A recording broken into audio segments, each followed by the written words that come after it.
Bir zayıflık var, bir de arpa var. O da kuraklıktan Arpa dolayı. yerine ekildiği Valla o için. kadar zayıf değil de ama arpa var.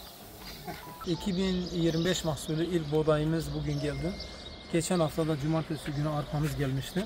Kuru alanda hasat yapıldı. Surlar daha 15-20 gün sonra hasadı başlayacak. Bu sene bölgemizde, özellikle Mardin ilimizde son derece yetersiz ve az yağmur yağması nedeniyle kuru alanlarda maalesef geçen yıllara göre verim çok düşük. Fakat surlarda çok iyi bir şey bekliyoruz Allah'ın izniyle. Şu anda bu sabah Konuk köyünden gelen, geçen sene aynı alanda ekili olan 40 ton gelmiş, bu sene 6 ton gelmiş. Yani o kadar ki fark ediyor. Çünkü sonuçta bu Allah'ın işi, rahmet yağmadı, yağmur yağmadı. Yağmur yağmış olsaydı geçen sene gibi fazla gelirdi. Hububat pazarımızda gelenek haline getirmişiz. Sürekli çiftçilerimize katkı olsun, destek olsun.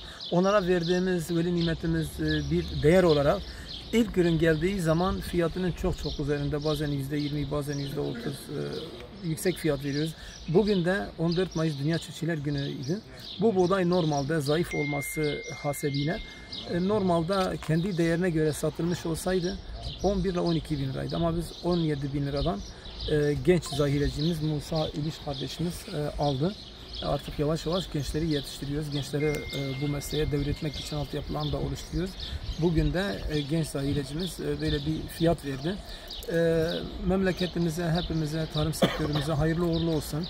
Bizim beklentimiz yakında sulu alanın çıkması ve şu anda çiftçilerimizin de bizlerin de kuru alanda beklediğimizin çok altında gelen bu verimin sulu alanlarda bunun kapatılması ve sevindirici bir müjde olarak bekliyoruz.